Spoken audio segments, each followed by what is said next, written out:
Hello friends, स्वागत है आप सबका आपके अपने चैनल वेद एकेडमी में। आज की वीडियो में हम कक्षा 12 अर्थशास्त्र अध्याय 6 राष्ट्रीय आय एवं संबंधित समग्र आधारभूत अवधारणा एवं मापन चैप्टर की स्टडी करेंगे। देखिए, अभी तक लगभग आपका सिलेबस कंप्लीट हो गया है, बस आपका चैप्टर 3 बचा हुआ है। उस पर आपको कल वीडियो प्रोवाइड कर दी जाएगी। जो बाकी के चैप्टर्स हैं उन पर आपने वीडियोस नहीं देखी हैं तो इस वीडियो के डिस्क्रिप्शन बॉक्स में आपको लिंक मिल जाएगा, सारी वीडियोस का आप जाकर देख सकते हैं। और जो आपके थ्योरी वाले पेपर्स होते हैं उनमें आप कैसे ज़्यादा से ज़्यादा मार्क्स स्कोर करें, इस पर हमने एक डिटेल में स्ट्रेटेजी वीडियो बनाई है। अगर आपने वो भी नहीं देखी है तो इस वीडियो के डिस्क्रिप्शन में आपको लिंक मिल जाएगा, वो वीडियो भी आप जाकर देख सकते हैं। और चैनल आपने सब्सक्राइब नहीं किया तो आप फटाफट चैनल सब्सक्राइब कर लें ताकि जो भी न्यू अपकमिंग वीडियोस आए उनके नोटिफिकेशन आप तक सबसे पहले पहुँच सकें। तो चलो फिर वीडियो स्टार्ट करते हैं। सबसे पहला टॉपिक है हमारा राष्ट्रीय आय कैसे कहते हैं। देखिए, राष्ट्रीय आय का मतलब होता है किसी भी देश की संपूर्ण आय। तो किसी देश की उत्पादन व्यवस्था, अंतिम उपभोक्ता के हाथों में जाने वाली वस्तुओं या देश के पूंजीगत साधनों के विशुद्ध जोड़ को ही राष्ट्रीय आय कहते हैं। क्या क्या? किसी देश की उत्पादन व्यवस्था से जो उत्पाद निकल रहे हैं वो अंतिम उपभोक्ता के हाथों में पहुंचते हैं, और पूंजीगत साधनों का जोड़ क्या कहलाता है? किसी भी देश की राष्ट्रीय आय कहलाती है। किसी देश के नागरिकों का सकल घरेलू एवं विदेशी आउटपुट सकल राष्ट्रीय आय कहलाता है। देखिए, किसी भी देश का नागरिकों का सकल घरेलू, देखिए घरेलू यानी कि जो देश की सारी चीज़ें हैं उनसे आय, और विदेशी आउटपुट जो विदेशों से आयात निर्यात के बाद इनकम होती है उसको हम सकल राष्ट्रीय आय कहते हैं। देखिए, राष्ट्रीय आय का मतलब होता है किसी देश की संपूर्ण आय। अब हम आगे बढ़ते हैं। नेक्स्ट है हमारा स्टॉक। तो स्टॉक एक ऐसा चर है जिसकी मात्रा की निश्चित समय बिंदु पर मापा जा सकता है। स्टॉक का समय की मात्रा से कोई संबंध नहीं होता, अपितु समय के बिंदु से होता है। यह एक स्थिर अवधारणा है। धन, पूंजी, संपत्ति आदि स्टॉक हैं। स्टॉक यानी स्टोरेज करना होता है। तो ये हमारी इकोनॉमी क्या होती है वो जान लेते हैं। तो वे अर्थव्यवस्थाएं जिनका शेष विश्व से आर्थिक संबंध होता है खुली अर्थव्यवस्थाएं कहलाती हैं। आजकल हर देश की खुली अर्थव्यवस्था है, क्योंकि कुछ ना कुछ मात्रा में हम आयात या फिर निर्यात दूसरे देशों से करते हैं, यानी कि हम अंतर्राष्ट्रीय व्यापार करते हैं, इसलिए खुली अर्थव्यवस्था हर देश की है आजकल। वर्तमान समय में विश्व की लगभग प्रत्येक अर्थव्यवस्था खुली अर्थव्यवस्था है, क्योंकि वर्तमान युग में ऐसा है किसी भी अर्थव्यवस्था की कल्पना हम नहीं कर सकते जिसका विश्व के किसी भी राष्ट्र के साथ किसी भी प्रकार का आर्थिक संबंध नहीं हो। यानी कि जो भी हम दूसरे देशों से व्यापार करते हैं वो खुली अर्थव्यवस्था के अंतर्गत आता है। अब नेक्स्ट टॉपिक की तरफ चलते हैं। नेक्स्ट टॉपिक है हमारा शुद्ध निर्यात क्या होता है। तो एक लेखा वर्ष में एक राष्ट्र के निर्यातों और आयातों के अंतर को हम शुद्ध निर्यात कहते हैं। मान लीजिए 2021 की हम बात करें तो 2021 में जितने भी हमने निर्यात या फिर आयात किए हैं उनके अंतर को हम क्या कहेंगे? शुद्ध निर्यात कहेंगे। इसे सकल घरेलू उत्पाद में शामिल किया जाता है। अब अगला टॉपिक है हमारा सकल घरेलू उत्पाद, ग्रॉस डोमेस्टिक प्रोडक्ट, जीडीपी इसे हम कहते हैं। देखिए, आपने नाम सुना होगा कि कोरोना काल में हमारी जो जीडीपी थी वो माइनस में चली गई थी। तो इसका कारण ये है, जीडीपी का मतलब होता है हमारे देश में जितने भी उत्पादन हो रहा है उसका। तो कोरोना काल में सारी इंडस्ट्रीज बंद थी तो कुछ भी उत्पादन नहीं हुआ, इसलिए हमारी जो जीडीपी थी वो माइनस में चली गई थी। किसी राष्ट्र में एक निश्चित समय अवधि में जिन अंतिम वस्तुओं एवं सेवाओं का उत्पादन किया जाता है उनके मौद्रिक मूल्य को सकल घरेलू उत्पाद हम कहते हैं। मौद्रिक मूल्य यानी कि उनका जो वास्तविक मूल्य होता है वो हमारा सकल घरेलू उत्पाद कहलाता है। ये वस्तुएं एवं सेवाएं उपभोक्ता तथा पूंजीगत दोनों प्रकार की हो सकती हैं। जीडीपी का मतलब क्या होता है? जितना भी हमारे देश में उत्पादन हो रहा है वस्तुओं का या फिर सेवाओं का, उनके जो मौद्रिक मूल्य होता है, वास्तविक मूल्य होता है, उनको हम सकल घरेलू उत्पाद, ग्रॉस डोमेस्टिक प्रोडक्ट कहते हैं। अब अगला टॉपिक है हमारा प्रति व्यक्ति आय हम किसे कहते हैं। तो किसी राष्ट्र की एक वर्ष में व्यक्तियों की औसत आय को उस राष्ट्र की प्रति व्यक्ति आय हम कहते हैं। एक एग्जांपल लेते हैं हम। मान लीजिए हमारे देश की जनसंख्या कितनी है? 200, और हमने एक साल में मान लीजिए 1000 रुपये की इनकम की है। तो 1000 रुपये में अगर हम 200 से डिवाइड कर देंगे, जो भी आंसर आएगा वो हमारी प्रति व्यक्ति आय होगी। ये बस आपके लिए एग्जांपल है। जैसे यदि चालू कीमतों पे 2020 की प्रति व्यक्ति आय मालूम करनी हो तो उस वर्ष की राष्ट्रीय आय को उस वर्ष की जनसंख्या द्वारा विभाजित कर दिया जाएगा। 2020 में हमारी जितनी भी इनकम हुई है, अगर हम 2020 में हमारी जितनी भी जनसंख्या उसका डिवाइड कर देंगे तो हमारी प्रति व्यक्ति आय निकल कर आ जाएगी। अब अगला टॉपिक है हमारा मिश्रित आय या फिर मिक्स्ड इनकम। स्वनियोजितों की मिश्रित आय में स्वलेखा श्रमिकों की कुल आय और मध्यवर्ती उद्योगों के अर्जित लाभ सम्मिलित होते हैं। यह आंशिक रूप से श्रम आय और आंशिक रूप से पूंजी आय होती है। देखिए, आंशिक का मतलब होता है थोड़ा या फिर कम। तो आंशिक रूप से श्रम आय या फिर आंशिक रूप से पूंजी आय किसान, छोटे दुकानदार, शिक्षक, वकील, निजी डॉक्टर आदि को प्राप्त होने वाली आय मिश्रित आय हमारी कहलाती है। उसके बाद अगला टॉपिक है हमारा व्यक्तिगत आय या फिर पर्सनल इनकम। तो व्यक्तिगत आय किसी राष्ट्र में एक वर्ष में निजी व्यक्तियों द्वारा प्रत्यक्ष करों को देने से पहले किसी स्रोतों से प्राप्त होती है। देखिए, करों को हटाकर, इंटरेस्ट को हटाकर, जो सरकार को हम कर चुकाते हैं उनको हटाकर जितनी भी आय होती है वो हमारी क्या होती है, व्यक्तिगत आय या फिर पर्सनल इनकम होती है। व्यक्तिगत आय राष्ट्रीय आय के बराबर कभी नहीं होती है, क्योंकि इनमें अंतरण भुगतान शामिल किए जाते हैं, जबकि राष्ट्रीय आय में शामिल नहीं होते हैं। व्यक्तिगत आय को हम कैसे निकालते हैं, शुद्ध राष्ट्रीय आय प्लस हस्तांतरण आय माइनस अविभाजित कंपनी लाभ माइनस कंपनी आयकर माइनस सुरक्षा अंशदान, ये हमारी व्यक्तिगत आय होती है। इसको निकालने का फॉर्मूला ये होता है। अब अगला टॉपिक है हमारा उत्पादन के, हमें 4 प्रकार बताने हैं कि उत्पादन के कौन कौन से प्रकार होते हैं। सबसे पहला है भूमि। तो भूमि से हमारा तात्पर्य केवल जमीन की सतह से नहीं होता है, वरन उन सभी सीमित साधनों से होता है जो प्रकृति के निःशुल्क उपहार हैं। देखिए, सिर्फ भूमि नहीं, बाकी जितने भी प्राकृतिक साधन हैं जो हमें प्रकृति ने प्रदान किए हैं वो हमारी भूमि के अंतर्गत आते हैं, जैसे खाने या फिर खदानें, वन, नदियाँ, समुद्र आदि। भूमि पर भूस्वामी का स्वामित्व होता है। बिना भूमि के किसी भी प्रकार का उत्पादन संभव नहीं हो सकता है। क्या हम आसमान में बनाएंगे कि कंपनी। उसके बाद नेक्स्ट है हमारा श्रम। श्रम का अर्थ उन सभी प्रकार के शारीरिक तथा मानसिक प्रयत्नों से है जो आप आय प्राप्त करने की दृष्टि से किए जाते हैं। दुकानदार, सुनार, मजदूर, नौकर, वकील, डॉक्टर, शिक्षक, ये सभी श्रम करते हुए धन उत्पन्न करने का प्रयास करते हैं। किसी भी प्रकार का उत्पादन श्रम के बिना नहीं हो सकता है। तो उत्पादन के हमारे 4 प्रकार हैं। सबसे पहला भूमि, दूसरा है श्रम, तीसरा है पूंजी। देखिए, बिना पूंजी के कुछ भी नहीं हो सकता, आपको इन्वेस्ट करना ही पड़ता है। पूंजी से आशय धन से उस विद्यमान स्टॉक से है जिसका प्रयोग अधिक धन के उत्पादन हेतु किया जाता है। पूंजी में मनुष्य कृत पदार्थों जैसे मशीन, औजार, बांध, नहरों, फैक्ट्रियों आदियों को शामिल किया जाता है, क्योंकि हम पूंजी से ही इनको बाय करते हैं, खरीदते हैं। पूंजी का वह भाग जिसका उत्पादन क्रिया में एक बार प्रयोग किया जाता है कार्यशील पूंजी कहलाती है। देखिए, पूंजी का वह भाग जिसका उत्पादन क्रिया में एक बार प्रयोग किया जाता है कार्यशील पूंजी कहलाती है, जैसे कच्चा माल, ईंधन आदि। नेक्स्ट है हमारा संगठन। तो उत्पादन के विभिन्न साधनों को एकत्रित करके उन्हें उचित मात्रा में सुव्यवस्थित करना ही संगठन के अंतर्गत आता है। किसी भी उत्पादन कार्य का संगठन जितना अधिक सफल होगा, उत्पादन की मात्रा उतनी ही अधिक होगी। तो हमारे उत्पादन के प्रकार हो गए। सबसे पहला है हमारा भूमि, दूसरा श्रम, तीसरा पूंजी, चौथा संगठन। उसके बाद अगला टॉपिक है हमारा राष्ट्रीय आय और राष्ट्रीय पूंजी में हमें अंतर बताना है। तो राष्ट्रीय आय क्या होती है, हमारी राष्ट्र की एक वर्ष में जितनी भी इनकम है वो सारी राष्ट्रीय आय होती है। तो राष्ट्रीय आय अर्थव्यवस्था में उत्पादित विभिन्न वस्तुओं एवं सेवाओं के मूल्य की माप होती है, जबकि राष्ट्रीय पूंजी संपत्ति का एक भाग होती है। तो राष्ट्रीय आय क्या होता है हमारा, राष्ट्रीय आय अर्थव्यवस्था में उत्पादित विभिन्न वस्तुओं एवं सेवाओं के मूल्य की माप होती है, जबकि राष्ट्रीय पूंजी संपत्ति का एक भाग है। उसके बाद राष्ट्रीय आय का संबंध पूंजीगत वस्तुओं और उपभोक्ता वस्तुओं से है, जबकि निर्माण एक वर्ष की अवधि में हुआ हो। राष्ट्रीय पूंजी का संबंध केवल देश की पूंजीगत वस्तुओं से होता है। नेक्स्ट है हमारा राष्ट्रीय आय एक प्रवाह है, राष्ट्रीय पूंजी एक स्टॉक है।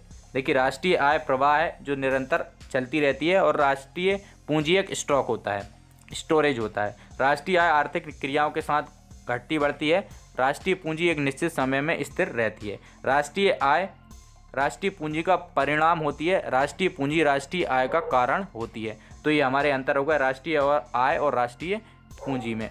अब अगला टॉपिक है हमारा राष्ट्रीय आय और प्रति व्यक्ति आय क्या होती है। तो किसी देश में एक वर्ष में उत्पादित वस्तुओं एवं सेवाओं के योग को राष्ट्रीय आय कहते हैं। जब एक देश की राष्ट्रीय आय को उसकी जनसंख्या से विभाजित करने पर जो परिणाम आता है वह प्रति व्यक्ति आय कहलाता है। राष्ट्रीय आय यानी कि देश की पूरी आय, और प्रति व्यक्ति आय में हम डिवाइड कर देंगे जनसंख्या को, तो हमारे प्रति व्यक्ति आय निकल जाती है। राष्ट्रीय आय मानव विकास सूचकांक का मापक नहीं है, प्रति व्यक्ति आय मानव विकास सूचकांक के मापने का प्रमुख साधन है। राष्ट्रीय आय का संबंध एक देश के उत्पादन से होता है, प्रति व्यक्ति आय का संबंध एक देश की औसत आय से होता है। राष्ट्रीय आय एक देश के आर्थिक विकास का माप सूचक है या फिर मापक है। प्रति व्यक्ति आय की धारणा का प्रयोग एक देश में लोगों को रहन सहन के स्तर के माप के लिए भी किया जाता है। देखिए, जितना आप अर्न करोगे उतना अच्छा आपका रहन सहन होगा, तो ये भी एक मापक होता है राष्ट्रीय आय का। राष्ट्रीय आय को उत्पादित समस्त वस्तुओं एवं सेवाओं के मौद्रिक मूल्य के रूप में व्यक्त किया जा सकता है। प्रति व्यक्ति आय को उसके द्वारा उत्पन्न वस्तुओं व सेवाओं के मौद्रिक रूप मूल्य के रूप में व्यक्त किया जाता है। अब अगला टॉपिक है हमारा राष्ट्रीय आय और राष्ट्रीय संपदा में अंतर। तो राष्ट्रीय आय एक समयावधि जैसे 1 वर्ष की होती है, अतः वह एक प्रवाह होती है। राष्ट्रीय संपदा एक विस्तृत अवधारणा है, आय तथा पूंजी इसके भाग होते हैं। देखिए राष्ट्रीय संपदा वन या फिर भूमि या फिर आप बोल सकते हैं नदियाँ, ये हमारी राष्ट्रीय संपदा होती हैं। और राष्ट्रीय आय जो 1 साल में हमने इनकम की होती है एज अ नेशन। राष्ट्रीय आय में सेवाएं शामिल की जाती हैं। राष्ट्रीय संपदा में मानव निर्मित तथा प्रकृति द्वारा प्रदत्त निःशुल्क दोनों प्रकार की वस्तुओं को शामिल किया जाता है। उसके बाद राष्ट्रीय आय में पूंजीगत तथा उपभोग दोनों वस्तुएं शामिल होती हैं। राष्ट्रीय संपदा में पुनरुत्पादनीय तथा गैर पुनरुत्पादनीय दोनों प्रकार की वस्तुएं शामिल होती हैं। पुनरुत्पादनीय मतलब एक बार के बाद उसका हम फिर से यूज़ कर सकें, और निरुत्पादनीय मतलब इसका हम बार बार यूज नहीं कर सकते हैं। राष्ट्रीय आय देश के आर्थिक स्तर को प्रभावित करती है। राष्ट्रीय संपदा पर्याप्त मात्रा में होने पर भी देश के निवासी निर्धन हो सकते हैं। देखिए जरूरी नहीं है कि कोई देश राष्ट्रीय संपदा से भरपूर हो तो वह समृद्ध होगा, डिपेंड करता है कि हम उनका कैसे यूज़ करते हैं। उसके बाद नेक्स्ट हमारा टॉपिक है सकल घरेलू उत्पाद की विशेषताएं हमें बतानी है। सकल घरेलू उत्पाद यानी कि जीडीपी, ग्रॉस डोमेस्टिक प्रोडक्ट, इसकी हमें विशेषताएं बतानी है। सबसे पहला, सकल घरेलू उत्पाद का संबंध देश की भौगोलिक सीमा में 1 वर्ष की अवधि में हुए अंतिम उत्पादित वस्तुओं और सेवाओं के मौद्रिक मूल्य के जोड़ से है।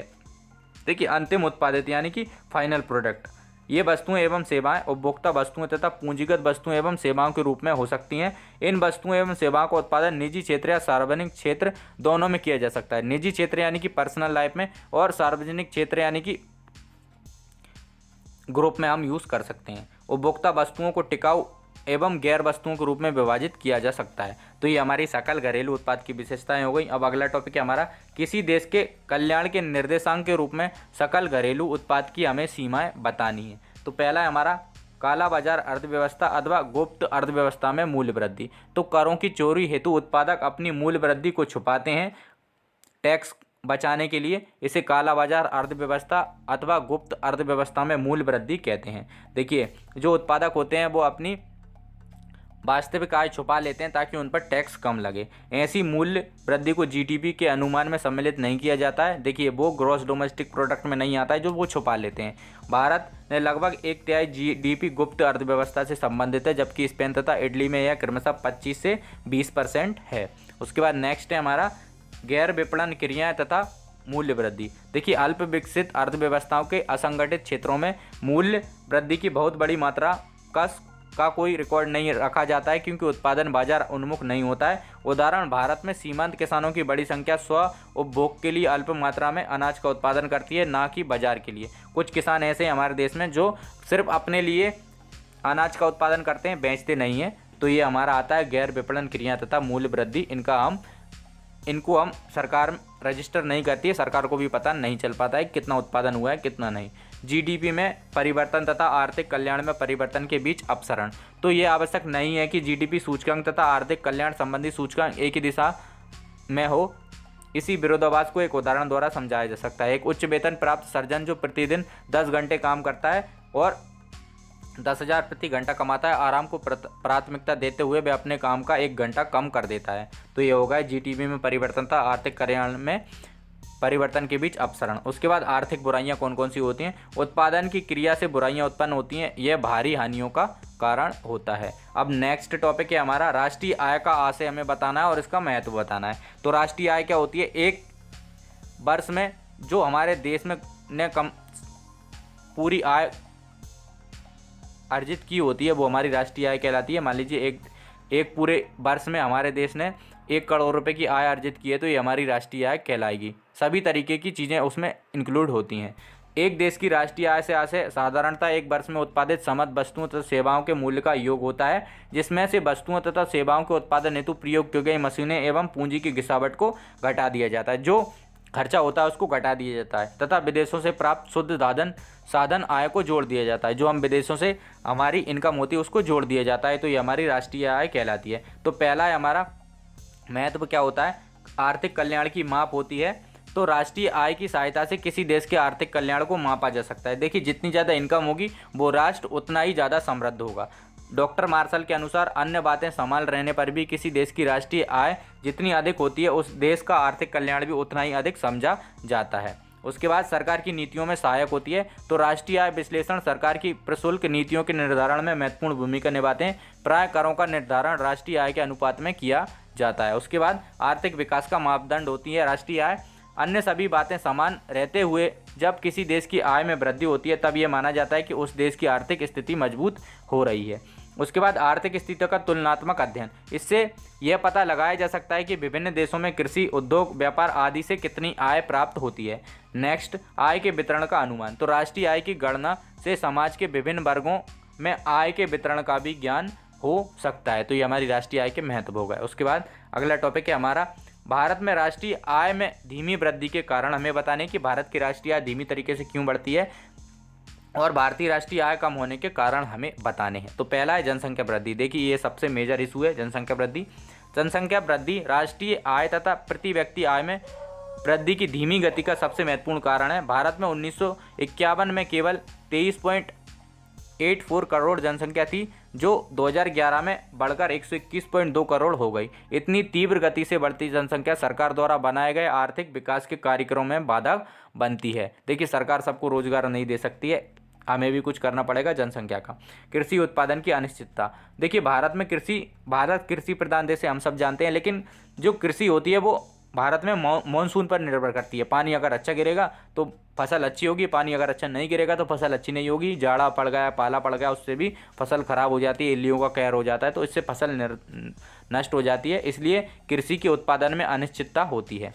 उसके बाद नेक्स्ट है हमारा कुशल श्रमिकों का अभाव। देखिए हमारे देश में कुशल श्रमिकों का भी अभाव होता है। देखिए जो कुशल श्रमिक होंगे उनको जल्दी कोई भी कंपनी अपने यहाँ काम पर रख लेगी, क्योंकि उनके प्रशिक्षण में खर्चा नहीं करना पड़ता है। उसके बाद पिछड़ी तकनीक। हमारे देश में तकनीक की भी कमी है, कृषि में भी हमारे देश में तकनीक की कमी है, और बाकी जो दूसरे चीज़ें हैं उनमें भी तकनीक की कमी है। तो इस पर हमें फोकस करना पड़ेगा, हमें टेक्नोलॉजी डेवलप करनी पड़ेगी। बचत एवं निवेश की निम्न दर। राष्ट्रीय आय की राशि मुख्यतः बचत एवं निवेश की दर पर निर्भर करती है। भारत में बचत और निवेश की दर, जिससे राष्ट्रीय आय भी कम है। भारत में जो निवेश और बचत की दर है वो कम है, तो राष्ट्रीय आय भी ऑब्वियस बात है कि कम होगी। विशिष्ट वित्तीय संस्थाओं का अभाव हमारे देश में है।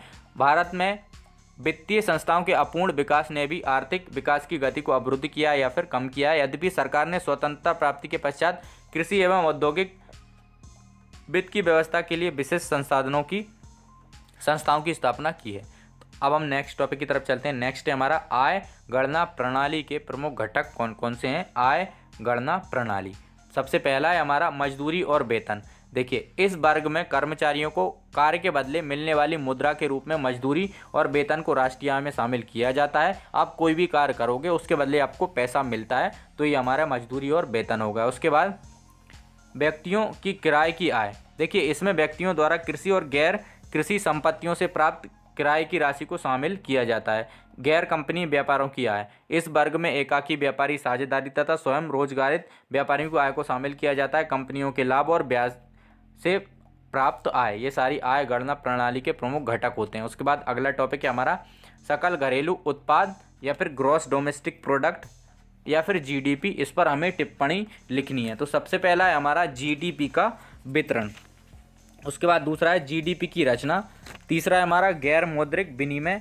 चौथा है हमारा बाध्यताएं यानी कि एक्सटर्निटीज। तो सबसे पहला है हमारा जीडीपी का वितरण। देखिए यदि जीडीपी के स्तर में प्रत्येक वृद्धि के साथ जीडीपी का वितरण अधिक से अधिक पक्षपाती होता है तब समाज के कल्याण के स्तर में वृद्धि हो सकती है। उसके बाद नेक्स्ट है हमारा जीडीपी की रचना। तो जीडीपी के स्तर में बढ़ने की स्थिति में भी जीडीपी की रचना कल्याण परक नहीं हो सकती। यदि मुख्यतः सुरक्षा पदार्थों में वृद्धि के कारण जीडीपी में वृद्धि होती है तब जनसमूह के कल्याण में इसमें प्रत्यक्ष वृद्धि देखने को मिलती है। गैर मौद्रिक विनिमय क्या होता है। Non monetary exchanges. भारत जैसी अर्थव्यवस्थाओं में विनिमय की वस्तु विनिमय प्रणाली पूरी तरह से समाप्त नहीं हुई है। देखिए वस्तु विनिमय प्रणाली क्या होती है। मान लीजिए दो व्यक्ति हैं, राम और श्याम। राम के पास गेहूँ है और श्याम के पास चावल है। तो राम को चावल की आवश्यकता है और श्याम को गेहूं की, तो आपस में एक्सचेंज कर लेंगे। ये वस्तु विनिमय प्रणाली होती है। उसके बाद बाध्यताएं एक्सटर्निटीज़ क्या होती हैं। तो बाध्यताओं से अभिप्राय किसी क्रिया के उस अच्छे या बुरे प्रभाव से जो बिना कीमत दिए बिना दंड के की जाती हैं। तो ये हमारे सकल घरेलू उत्पाद हो गया। सबसे पहला है जीडीपी का वितरण, हमें टिप्पणी लिखनी थी। दूसरा जीडीपी की रचना, गैर मौद्रिक विनिमय और भाताएं। आई होप आपको वीडियो पसंद आई होगी। अगर आपको वीडियो पसंद आई है तो वीडियो को लाइक शेयर एंड चैनल को सब्सक्राइब जरूर करें। एंड तक हमारे साथ बने रहने के लिए धन्यवाद।